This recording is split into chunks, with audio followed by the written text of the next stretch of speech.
এই বাংলাদেশের প্রথম স্বৈরাচার ছিল শেখ মুজিব। ভোট চুরি বাংলাদেশের শেখ হাসিনা প্রথম করে নাই।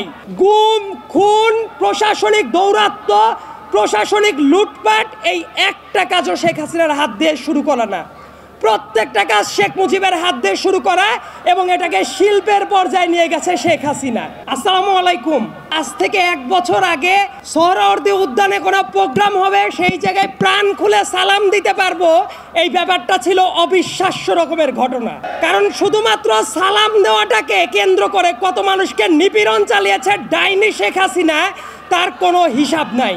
আমরা অনেক ক্ষেত্রে শুনি যে ইতিহাসে আইয়ামে জাহেলিয়াত ছিল। আমি বলি শেখ হাসিনার রেজিমটাকে আমি সবসময় বলি আওয়ামী জাহেলিয়াত। এবং এই আওয়ামী জাহেলিয়াতে এমন কোনো মানুষ নাই যারা তার দ্বারা গুম, খুন এবং সর্ব ধরনের মানবাধিকার লঙ্ঘনের শিকার হয় নাই।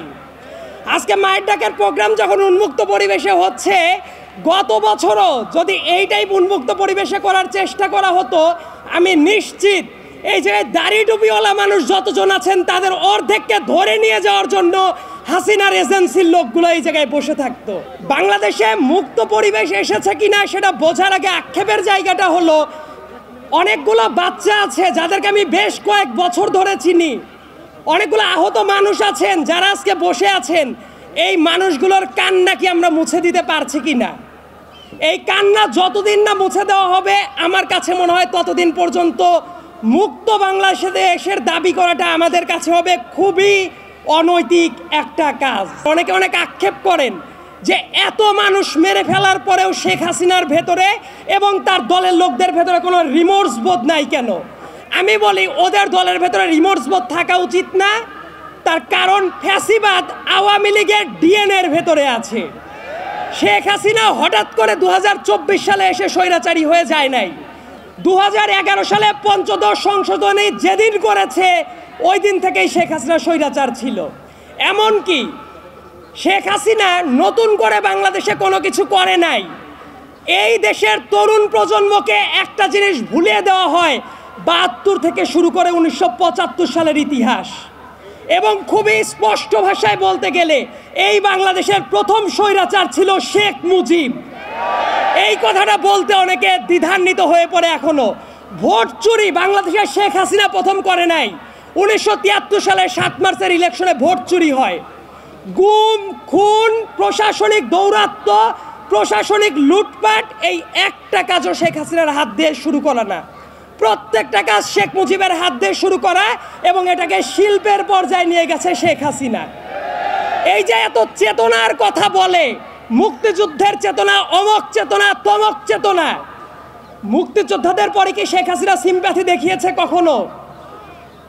কখনো দেখায় নাই। তার কারণ আপনাদের মনে থাকার কথা, এই ঢাকার মেয়র ছিল সাদেক হোসেন খোকা সাহেব, একজন গেরিলা যোদ্ধা যার রক্তের ওপর দিয়ে বাংলাদেশ স্বাধীন হয়েছে।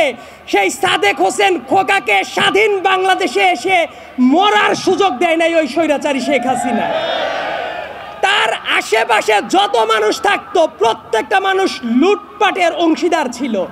এবং যত ব্যবসায়ী, যত সংবাদ মাধ্যমের যারা কর্মী ছিল, যত আদালত, একটা ব্যাপার নিয়ে কথা বলতে খুবই আক্ষেপ হয়, আমি আইনের ছাত্র, যে মঞ্চে দাঁড়িয়ে আমরা কথা বলছি, আমাদের হাতের বাম সাইডে যে আদালতটা আছে বাংলাদেশের ভেতরে পবিত্রতম জায়গা হিসেবে চিন্তা করা যেত, কিন্তু ওই আদালতের মাধ্যমে কত নিরীহ মানুষের রক্ত কেড়ে নিয়েছে শেখ হাসিনা, তার কোনো ইয়ত্তা নাই। এবং বাংলাদেশে মাঝে মাঝে বলা হয় না যে এদের অবিচারের মাত্রাটা কেমন? আমার কাছে মনে হয় জার্মানির নাজি পার্টির চেয়েও ভয়ার্তভাবে আবির্ভূত হয়েছিল শেখ হাসিনা। এবং সামনের দিনে আমাদের একটা চ্যালেঞ্জ আছে যে জাতিগতভাবে আমরা ঐক্যটা ধরে রাখতে পারি কিনা। তবে এই জায়গায় এসে আমি একটা ব্যাপার সুনিশ্চিত, সামনে বাংলাদেশে এক থাকবেই। এই জায়গায় দাড়ি টুপিওয়ালা মানুষ আছেন, শার্ট প্যান্ট পরা মানুষ আছেন, নারী পুরুষ সবাই আছে, বাংলাদেশের পতাকাটাও আছে। এই ঐক্যটা ধরে রাখা দরকার।